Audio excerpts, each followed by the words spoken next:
I shall be talking today about the relationship between two sets of cultural productions in antiquity. One archaeological and popular, the other literary, orally transmitted and popular. The two belong to two ostensibly separate, at times rival worlds. The archaeological relics that I have in mind are temples of one of the extremely popular mysteries of mystery religions of the Roman world, namely the mysteries of Mithras, also known in antiquity as the mysteries of the Persians. Roman Mithraism, as we know, spread throughout the Roman world through the 1st to the 4th centuries. The dates are significant, I believe. One theory has it that Roman Mithraism traveled with the Roman armies. Where Roman armies went, Roman Mithraic temples can be found. Another begins trade in explaining the spread of Mithraism and the popularity of it. And for yet another, the agents are the mages Hellenisés of the antique world. In any case, remnants of Mithraic temples are scattered all over Western Europe. There are new discoveries in Syria, significantly. Roman Mithraic temples, the Mithraea, are the first set of cultural productions that I shall be talking about. The second orally transmitted cultural production that I will be briefly discussing is an epic-size romance of the Iranian world, namely the Epic of Samak-e Ayyar, a romance that I believe stems from an originally mythic narrative. A couple of introductory points about the epic. The Epic of Samak provides detailed evidence of the social mores and praxis of an extremely popular social institution in Iran in particular, and in Western Asia in general, namely the phenomena of chivalrous brotherhoods, or ayyars in the Iranian context, and in the Syrian context, and in the pre-Ottoman Anatolia context as akhis, and in the Syrian context continues, and the word escapes me, the Arabic word. Anyway, the epic was composed sometime during the Parthian period, as we shall see. Its cast of characters speak Pahlavi, and I mean Pahlavi as in Parthian Pahlavi, not as the misnomer of, Pahlavi Middle Persian. So they speak, its cast of characters speak Pahlavi as in Parthian, not what we incorrectly know as Middle Persian.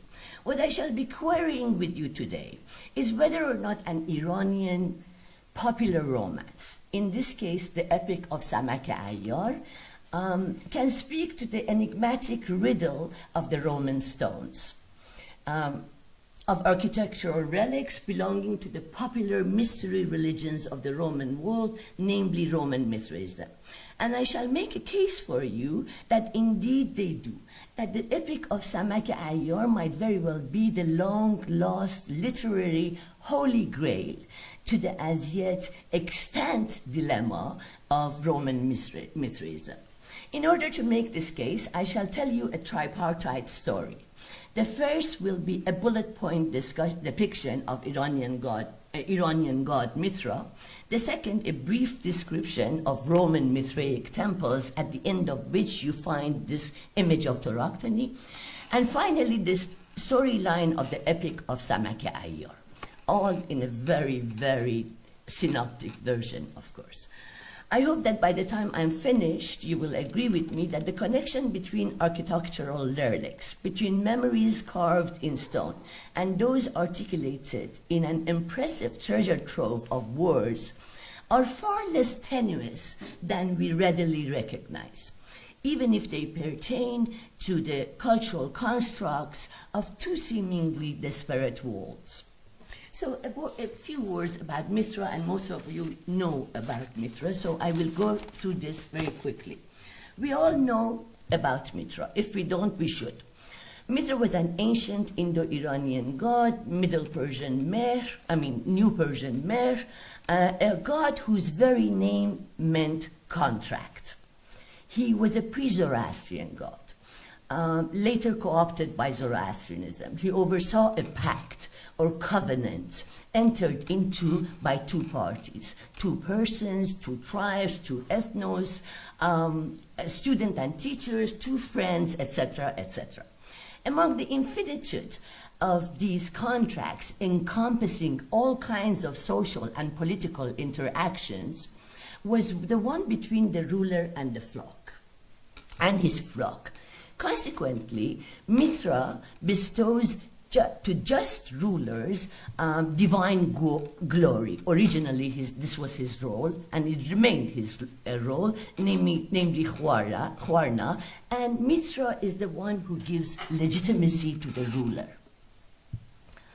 Being the god of contracts, Mithra naturally also becomes the protector of contracts. He who has 1,000 ears for hearing, 10,000 eyes for seeing, who watches over day and night, and who in front of the sun rides a chariot from east to west and back thence, protecting thereby light and the nights and the day and what transpires in between. In between. He hears and sees it all. Once a contract has been made, he expects the proper application of its terms. One wavers and Mithra becomes a warrior god, a god who with his mace would smash those who break the contract, Mehr Duruj. Among Mithra's very important functions, therefore, was that of a judge. In fact, he was the judge who, at the day of reckoning, would preside over the passage of believers over the Chimvant bridge to the hereafter. And finally, proper to his functions, Mithra's chariot traverses the sky, making his rays of the sun the quintessential, making him the rays of the sun, the quintessential god of light, and finally the sun itself.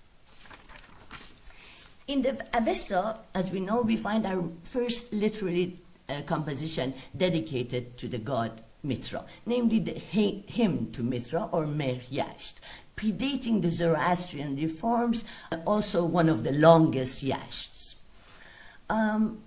Besides the Rig Veda, therefore, it is in this ancient context that we get our first literary evidence about this important god of the Iranian spiritual realm.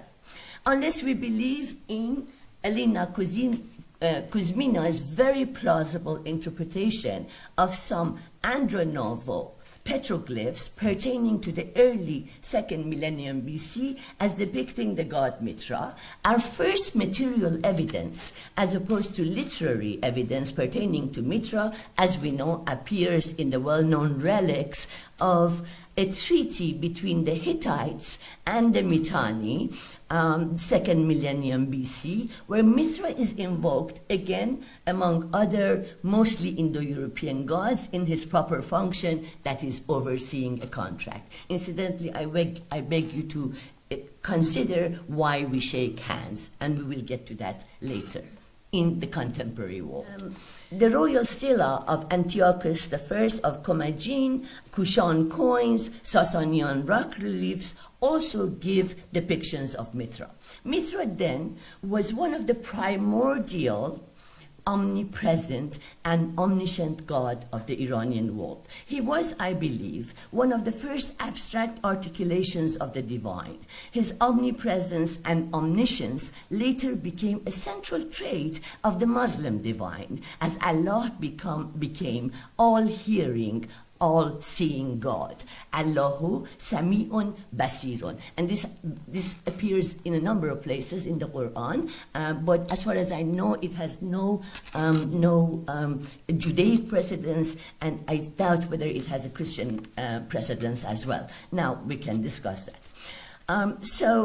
His rays of the sun, and some would argue much else, became the halo of the Christian world.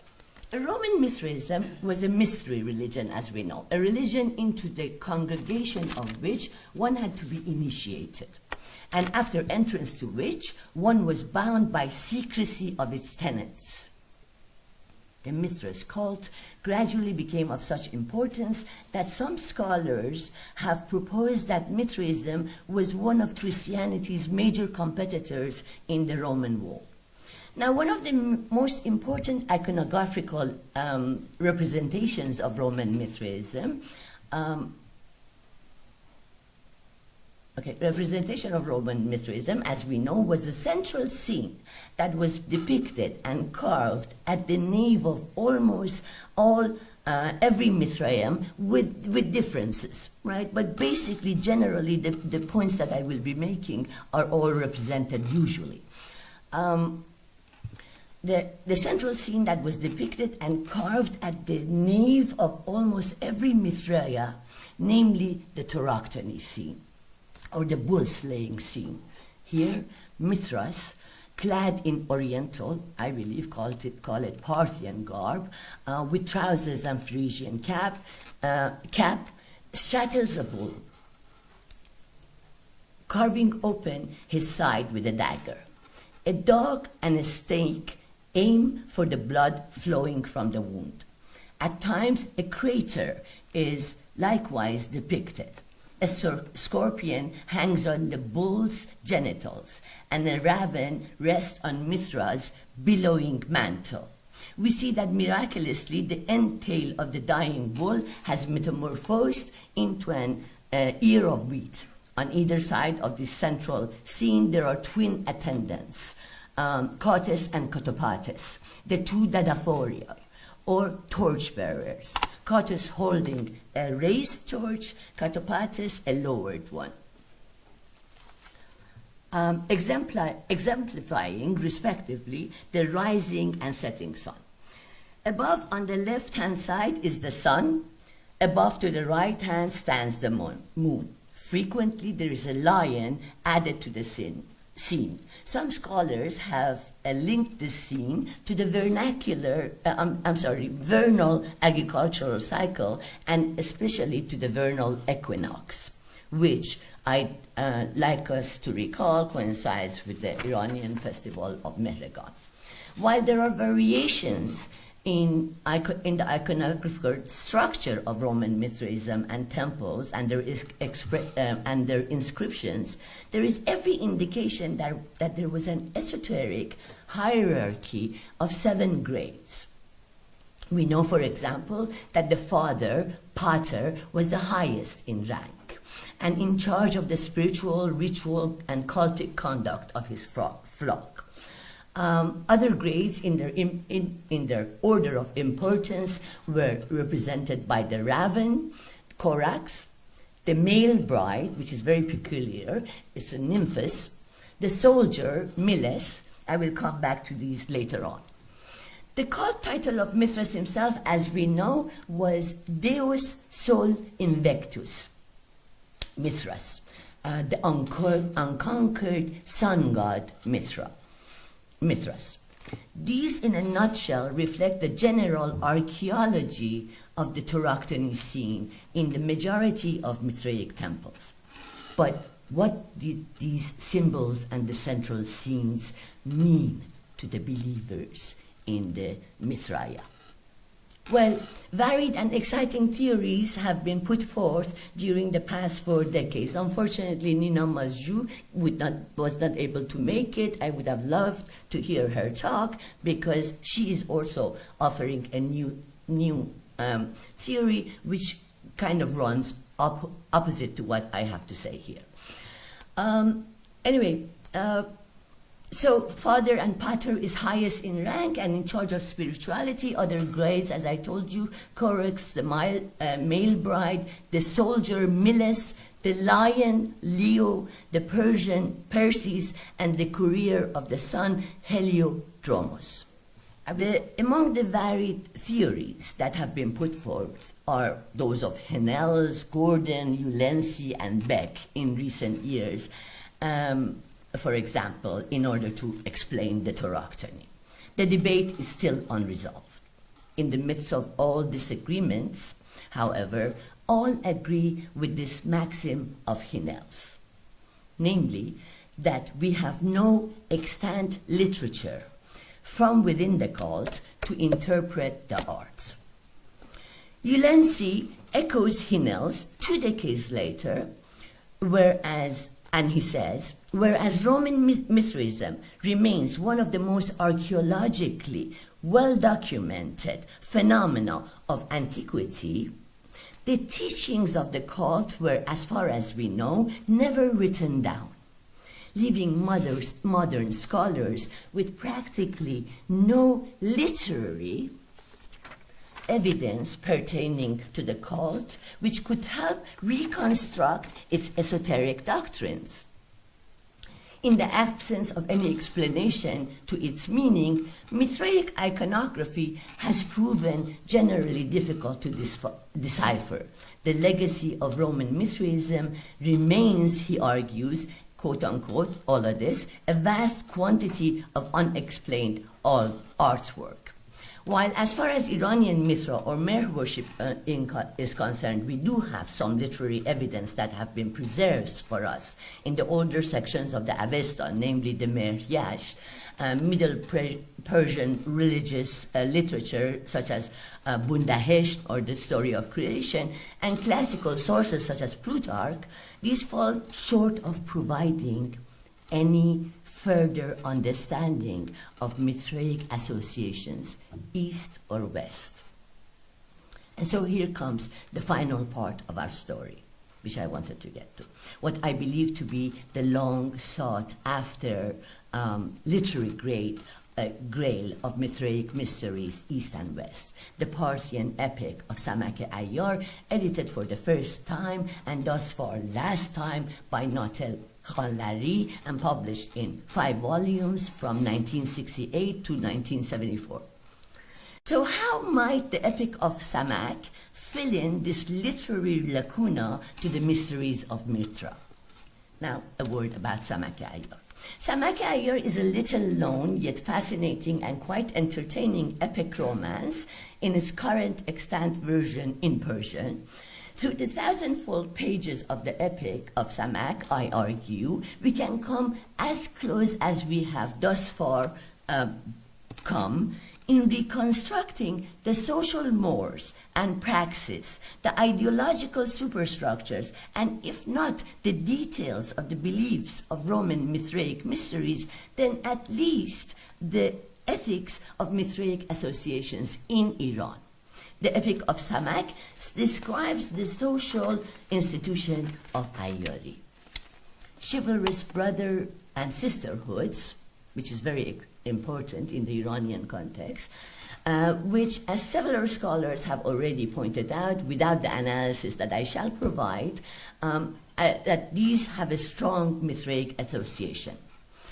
Although written in the Inju period, the Mughal period, the romance of Samak is more or less thoroughly and very clearly non-Islamic. In fact, the text itself informs us that it belongs to 370 years prior to the birth of Prophet Muhammad, dating itself, therefore, to circa 200 CE, to the late Parthian period of Iranian history. Incidentally, this is one of the few Islamic markers of the epic. The Parthians, Arsacids, I need not belabor for this audience, were one of the most significant and important foes of Romans throughout their shared history. We have other Parthian epics that are extant, and many others that are not extant. Anyway, the Parthian Arsacids were very important, as we know. We have other epic romances. The story of Samak. Now, what is the story of Samak? The story of Samak begins with Khurshid Shah, the Sun King, the son of Marzban Shah, the Iranian king, significantly, of Syria, and Gulnar, the flower of the pomegranate.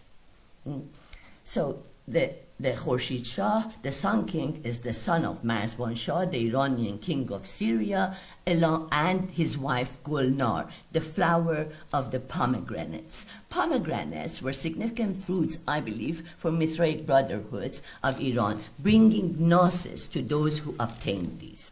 One day, Khurshid Shah, the Sun King, sees his future beloved in a dreamlike sequence and forthwith falls in love, she being Mahpari, the moon angel, the daughter of the king of China. Knowing that he must travel east in search of his beloved, the Sun King, the Sun King, Khurshid Shah, sets out along with his half-brother, Farrokhruz, the divine or auspicious daylight, to China in pursuit of Mahpari, the moon angel. Somewhere along the line, and in order to ascertain his just claims, Khurshid Shah, the Sun King, hastens to the abode of the young, chivalrous men, the Javanmards or ayyars, and takes refuge, and this is very important, takes refuge, zinhar, a very important concept, with these chivalric associations and their leader Samak. The story of Samak-e ayyar is the story of the adventures of Khurshid Shah, and along with Samak, the sign of which is Pisces, and the ayyars, who Samak meaning being the Arabic word for fish, Pisces, and the ayyars who aid him in his struggle against the unjust enemies that they face in pursuit of their just claim, that is, bringing the Sun King and the Moon Queen together. The pursuit of justice, in case I have not driven the idea home here, is central to the epic of Samak and the activities of its protagonists. In the many pages that follow, Samak and his ayyars are finally instrumental in bewedding Khurshid Shah, the Sun King, to Mahpari, the moon angel. More trials follow, one of the more important of which leads to the death of Moon Queen. I wish to underline the symbolic significance of that, the death of the Moon Queen, and the appearance in the story of Abandukht, the lady or daughter of the waters, the zodiac sign for which, as we know, is the scorpion. Having fallen captive, Samak and his female companion, Ruzafsun, she who adds to the brightness of the day, rescues Abandukht, the Lady of Waters, from the city of Eagle, Shahr Uqab, and marries her to the Sun King. Making a long and fascinating epic sinfully short, more than 2/3 in the story, after many trials, Samak's very name changes to Alamafruz, he who lights the world, Samak himself becoming the superior of even the Sun King, Khurshid Shah, and is given a pomegranate as a sign that he has achieved gnosis and messianic status. Finally, in what is appropriately one of the grand finales of the narrative, in order to find the treasures that contain the instruments for the kingship of East and West, Samak, Ala Mafruz, he who lights the world, has to journey to the depth of darkness, Zolamat, where he has to find a great bull. So dark is the Zolamat that Samak, the light of the world, himself has to return back from the depth of the sea, from the depth of the Zolamat, in order to bring back a torch, thereby replicating the stances of the Dadaforai. This then he does, and appropriate to his by now Mithraic function, and in what bears an uncanny resemblance to the central cult relief of the Roman Mithraic mysteries, the Tauroctony, Samak, Ala Mafruz, the light of the world, finds the bull and incredibly slits the side of the bull with a dagger, taking the treasure and the key to the two kingdoms of the East and West out of the stomach of the bull. Here then, in utmost brevity, is the outline of the fascinating story of Samak. And here, in a bullet point fashion, some thoughts. The ayyars are in depth in night strolling, stealth and camouflage, intelligence, bravery. They regularly dig tunnels, naqb zani, by means of the stars, camouflage themselves as dogs or lions. They take oaths to the light, the fire, and Mithra. Nuru, naru, mehr. Secrecy, and of course, zandan pazan later on. But I think that's an addition to the text. Secrecy is the very stuff of their association. And thus, in Samak-e ayyar, and before entering the association, novices are instructed to take an oath, not to divulge the secrets of the association and be friends to the friends, and enemies to the enemies of the brotherhood. Wine, and there is also a crater of wine, as I had mentioned to you. Wine holds a central place in the praxis of Iranian ayyars. Thus, the phrase regularly highlighted in order to articulate the oath of the ayyars is to claim that one has drunk wine to the happiness, shadi khorde of Samak. One becomes shadi khorde of Samak. Without that, just as there are 7 grades of Mithras in the Roman associations, so too there were ranks in the Iranian one. The raven, Corax, in the Iranian context, here I'm suspecting with you, is a messenger who comes to entrust Mithras with his mission, Sorush, appearing in Samak as a rooster to the soon-to-be ayyars. In the Roman Mithraic cults, the male bride, nymphs, women, it seems, were rigorously excluded from the cult. Hence the oxymoron term of nymphs in the Roman Mithraic cult. Right? The male bride, Nymphis, is joined to Mithras in a mystical marriage by the father, placed under protection of the planet Venus. Unlike their Roman counterparts, in the Iranian context, ayyar women did enter these Mithraic associations. Yet, both men and women are sworn to celibacy, unless they would marry another ayyar, and then we will have family of ayyars. The soldier, miles, are your self-sem ayyars. They make the rank and file of the associations. They are to strive in the cause of justice. They are to be agile, etc., etc., multilingual, incidentally, which is very interesting. By the time they reach the level of lion, Leo, Iranian shir mard or shir zan, you have reached a level of seniority. You've become, in the Iranian context, a shir zan or a shir mard. With the Persian, Perses, and the career of the son, Heliodromus, you have gone beyond the earthly and have achieved one of the last levels of the brotherhood and sisterhood before finally becoming pater, the father, the pater, when you achieve gnosis. Samak himself becomes the pedar halfway through his epic journey from west to east. Now, I can cover like a lot more in this, obviously I could have covered a lot more, but here comes the conclusion.